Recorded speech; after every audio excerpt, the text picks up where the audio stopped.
आपका कल तभी बेहतर हो पाएगा जब आप आज संघर्ष करने की हिम्मत दिखा पाएंगे। नमस्कार दोस्तों, मैं Premchandra. Welcome to my YouTube channel pre exam training. दोस्तों, बिहार स्पेशल में आज हिस्ट्री ऑफ बिहार का पार्ट 1 कराया जाएगा।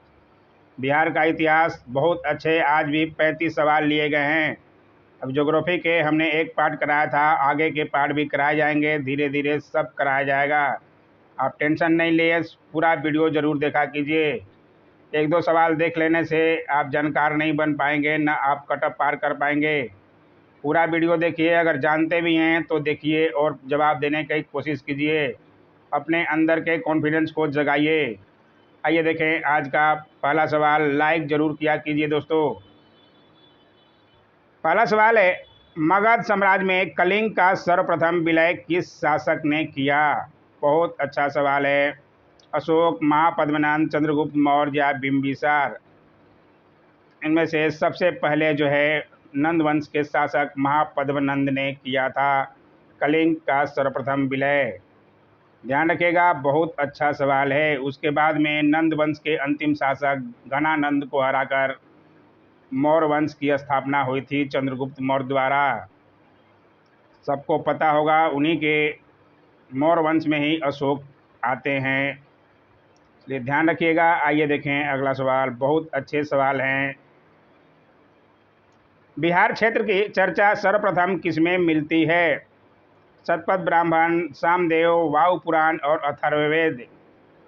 बहुत अच्छा ये भी सवाल है। इसका सही जवाब है ए, शतपथ ब्राह्मण में। ध्यान रखिएगा, सर्वप्रथम शतपथ ब्राह्मण ग्रंथ में वर्तमान बिहार के भौगोलिक क्षेत्र का वर्णन मिलता है, इसलिए ध्यान रखा कीजिए। सारी बातों को नोट करते हुए चलिए। लाइक और चैनल को सब्सक्राइब जो लोग नहीं किए हैं ज़रूर कर लें। बहुत अच्छे सवाल कराए जाएंगे, आपको यहाँ कोई घाटा नहीं होने वाला। फ्री का चैनल है, कोई पैसा भी नहीं लग रहा। निम्नलिखित में से किस विदेशी यात्री ने बिहार की यात्रा की थी? फाहियान, मेगास्थनीज, ह्वेनसांग या उपयुक्त सभी? दिए हुए सभी में इसमें सभी हो जाएगा, क्योंकि सब लोग जो हैं बिहार की यात्रा कर चुके हैं, सबको ज्ञात होगा, इसलिए इसका उत्तर जो है डी है, उपरोक्त सभी। मेगास्थनीज की पुस्तक इंडिका, ये भी ध्यान रखिएगा। आइए देखिए अगला सवाल। बिहार के किस स्थान पर भारतीय राष्ट्रीय कांग्रेस का 1922 में अधिवेशन हुआ था? बहुत अच्छा सवाल है और यह सवाल 66 बीपीएससी में बन भी चुका है, पिछले साल ही बार बार बनता ही है। पहली बार 1916 में बांकीपुर पटना में हुआ था और दूसरा अधिवेशन 1922 गया में हुआ था, जिसके अध्यक्ष थे, सबको पता होगा, चित्तरंजन दास। इसलिए ध्यान रखिएगा, बहुत अच्छा सवाल है ये भी। सही जवाब है गया। आइए देखिए अगला सवाल। शेर शाह के मकबरे का निर्माण किसने करवाया? शेर शाह, आदिल शाह, इब्राहिम शाह सूर या इनमें से कोई नहीं? इसका सही जवाब है शेर शाह के मकबरे का निर्माण खुद शेर शाह ने ही करवाया था, इसलिए ध्यान रखिएगा, सासाराम में। आइए देखिए अगला सवाल। द्वितीय बौद्ध संगीति कहाँ आयोजित हुई थी? बौद्ध संगीति पर भी अधिकतर सवाल बनता ही है। अलग से मेरा एक वीडियो भी बनाया हुआ है बौद्धों पे, उसमें चारों संगीति के बारे में बताया गया है अच्छी तरह से। द्वितीय बौद्ध संगीति जो है वैशाली में हुई थी। पाटलिपुत्र में तृतीय हुआ था अशोक के समय में, ये भी ध्यान रखिएगा। इसलिए दूसरा पूछ रहा है तो वैशाली, कालाशोक के शासनकाल में। आइए देखिए अगला सवाल।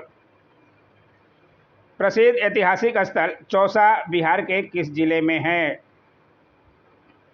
बक्सर, भोजपुर, कैमूर, भभुआ? चौसा से ही गंगा नदी जो है अपने बिहार में प्रवेश करती है, सबको ज्ञात होना चाहिए, इसलिए चौसा जो है बक्सर में पड़ता है, इसलिए ध्यान रखिएगा। बहुत अच्छा सवाल है। आइए देखिए अगला सवाल।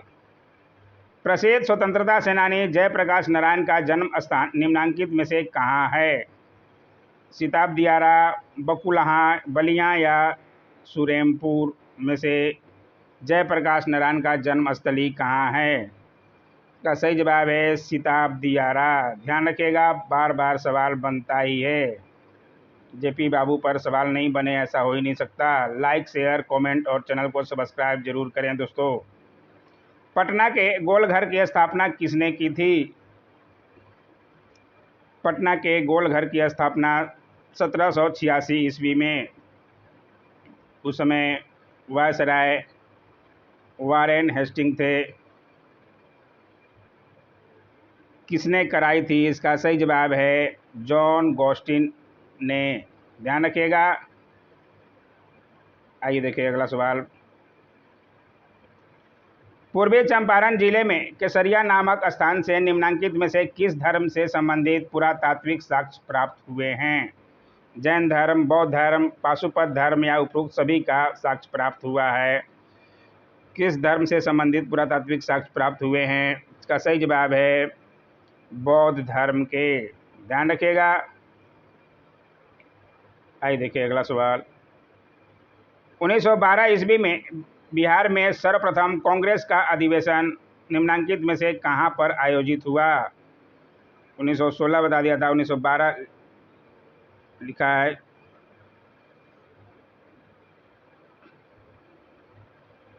1912 हुआ था, 1916 हुआ था। मैं कमेंट में डिटेल बता दूंगा। शायद 1916 में बांकीपुर में हुआ था, मुझे जहाँ तक जानकारी है, लेकिन क्वेश्चन में 1912 दिया है। इसका सही जवाब है बांकीपुर, पटना। ध्यान रखिएगा, ये सवाल भी बार बार बनता है। 1912 और 16 में कन्फ्यूजन है, मैं बता दूंगा कमेंट बॉक्स में, टेंशन नहीं लें दोस्तों, आप सवाल देखा कीजिए अच्छी तरह से। निम्नलिखित में से किसका संबंध चंपारण सत्याग्रह से नहीं था? जयप्रकाश नारायण, राजेंद्र प्रसाद, अनुग्रह नारायण सिंह या ब्रज किशोर प्रसाद? किसका संबंध चंपारण सत्याग्रह से नहीं था? चंपारण सत्याग्रह 1917 में गांधी जी का भारत की धरती पर पहला सत्याग्रह सबको ज्ञात होना चाहिए। इनमें से उस समय कौन नहीं थे? जयप्रकाश नारायण तो उस समय नहीं थे, सबको ज्ञात होना चाहिए, इसलिए सही जवाब जयप्रकाश नारायण ही थे। गांधी जी के साथ राजेंद्र बाबू भी गए थे, अनुग्रह नारायण सिंह भी गए थे और ब्रज किशोर प्रसाद भी गए थे। किसके बुलाने पर गए थे गांधी जी? राजकुमार शुक्ल। ये देखिए अगला सवाल ही आ गया। गांधी जी किसके आग्रह पर चंपारण आए थे? अभी अभी बता दिया हमने, राजकुमार शुक्ल। और बार बार सवाल बनता भी है, इसलिए आप लोगों को ज्ञात भी होना चाहिए, इसलिए नहीं ज्ञात है तो जरूर लिख लें। आइए देखिए अगला सवाल। 1942 के आंदोलन के दौरान बिहार के किस जिले को कुख्यात जिला घोषित किया गया था? 1942 के आंदोलन के दौरान बिहार का कौन सा जिला कुख्यात था? इसका सही जवाब है सारण। आइए देखिए अगला सवाल। बिहार में धातु प्रस्तर युगीन अवशेष मिले हैं, कहाँ पर मिला है धातु प्रस्तर युगीन अवशेष?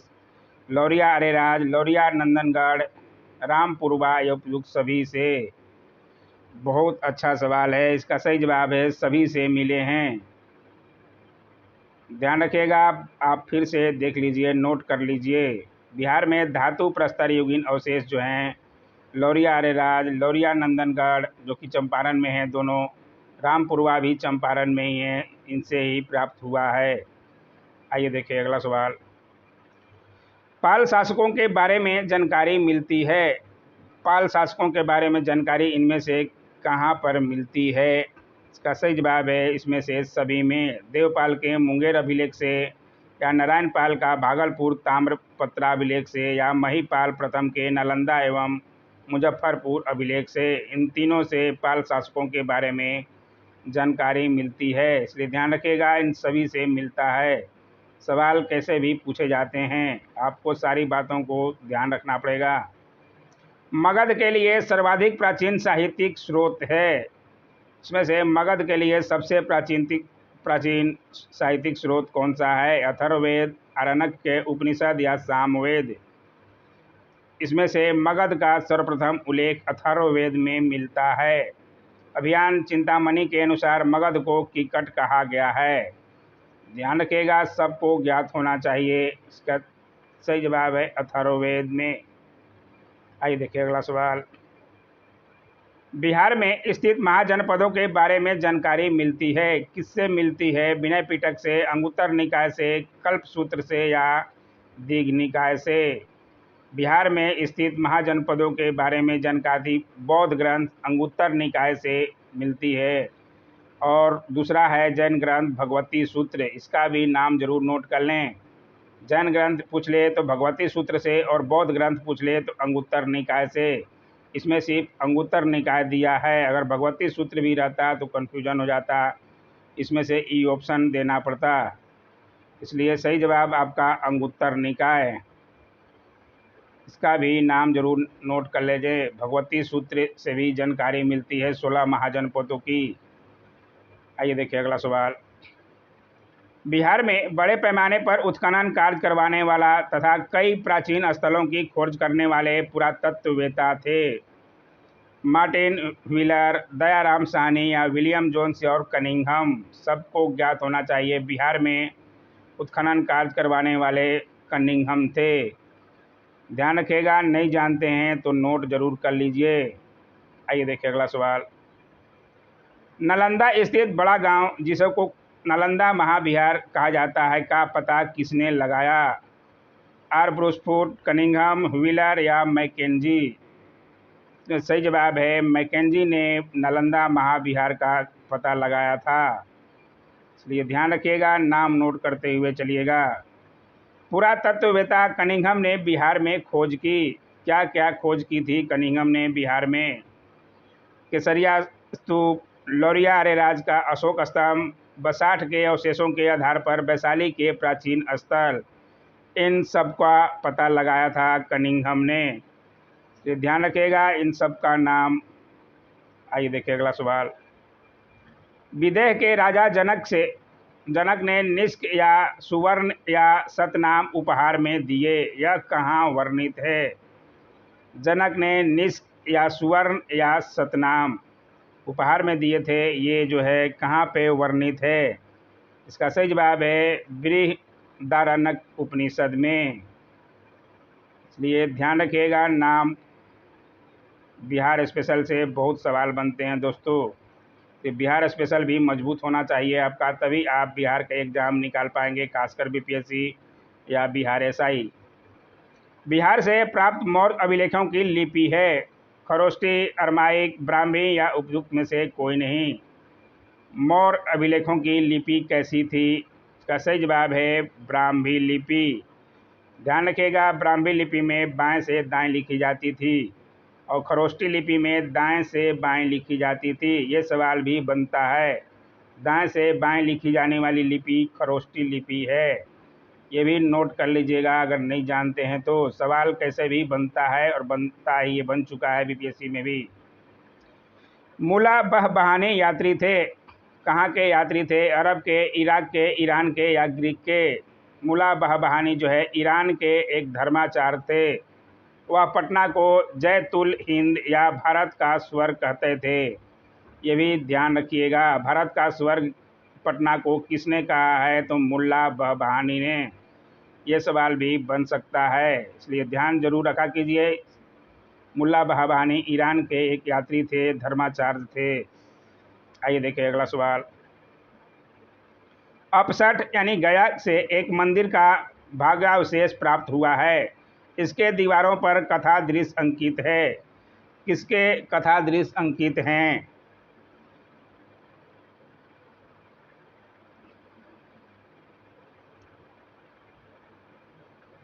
इसका सही जवाब है रामायण के कथा दृश्य अंकित हैं। ध्यान रखिएगा। आइए देखिए अगला सवाल। बिहार में आदि मानव के उपस्थिति के आरंभिक साक्ष्य कहाँ से प्राप्त हुई है? आदि मानव उपस्थित थे, उसके आरंभिक साक्ष्य जो है कहाँ से प्राप्त हुआ है बिहार में? इसका सही जवाब है बी, मुंगेर एवं नालंदा से। ध्यान रखिएगा, सवाल बार बार बनते ही हैं। आइए देखिए अगला सवाल। बिहार में चिनांद या सारण एवं चेचर वैशाली में से किस युग के अवशेष प्राप्त हुए हैं?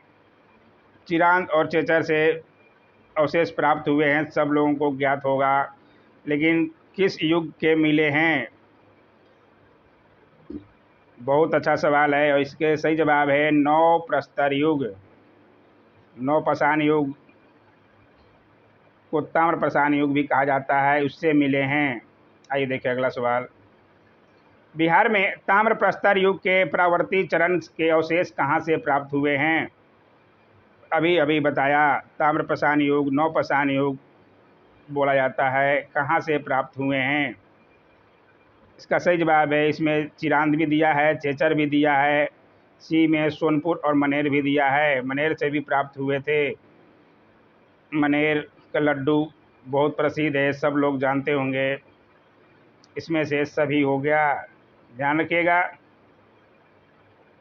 आइए देखिए अगला सवाल।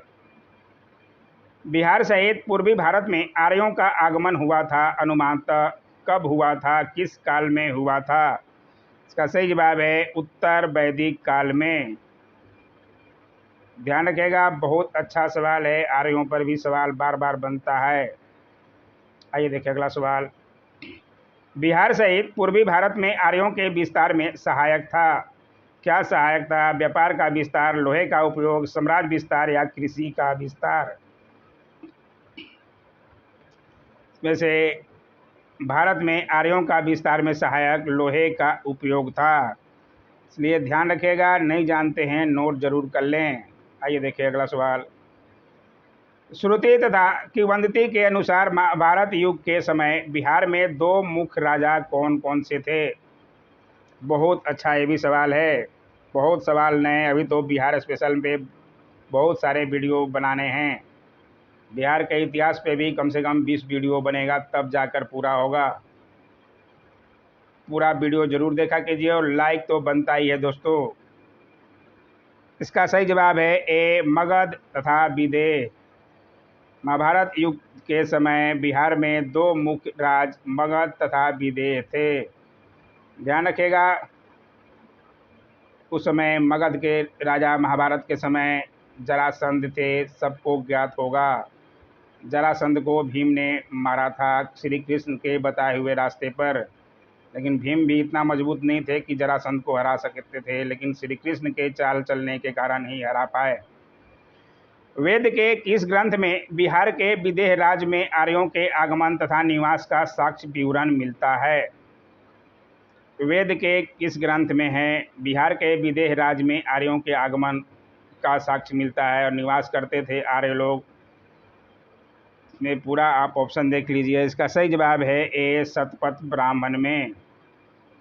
शतपथ ब्राह्मण में ये अभिलेख है कि बिहार में विदेह राज्य में आर्यों का आगमन और निवास स्थल था। आइए देखिए अगला सवाल। बिहार का कौन सा राज्य आरंभ में बहुत दिनों तक आर्यावर्त के बाहर था तथा अनार्य जाति के लोगों का आवास स्थल रहा था? तिरहुत, विदेह, मगध या उपयुक्त में से कोई नहीं। इसका सही जवाब है सी, मगध। ध्यान रखिएगा, बिहार का मगध राज्य जो है आरंभ में बहुत दिनों तक आर्यावर्त के बाहर था। आइए देखिए अगला सवाल। बिहार का कौन सा राज्य उत्तर वैदिक काल का एक महत्वपूर्ण राज्य था? उत्तर वैदिक काल का पूछ रहा है, महत्वपूर्ण राज्य विदेह था। ध्यान रखिएगा, बहुत अच्छा सवाल है ये भी। आइए देखिए अगला सवाल और आज का आखिरी सवाल है, बहुत अच्छा सवाल है। 6वीं शताब्दी ईसा पूर्व में भारत में 16 महाजनपदों का उदय हुआ, इनमें कितने महाजनपद वर्तमान बिहार के क्षेत्रों में स्थित थी?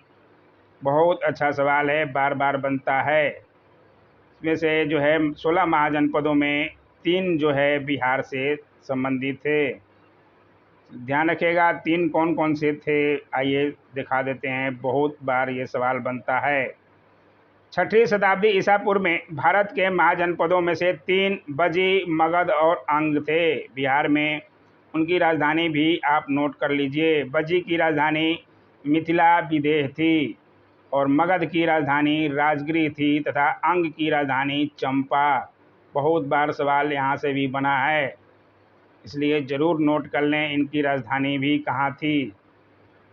आज का वीडियो कैसा लगा ज़रूर बताइएगा। ये देखिए आंसर की दे दिया गया है। टेलीग्राम ज्वाइन करके आप आराम से ले सकते हैं। जो लोग किए हैं ज्वाइन, आराम से क्वेश्चन देख के आंसर देख सकते हैं। Don't forget to like, share, comment and subscribe my YouTube channel. Thanks for watching my YouTube channel.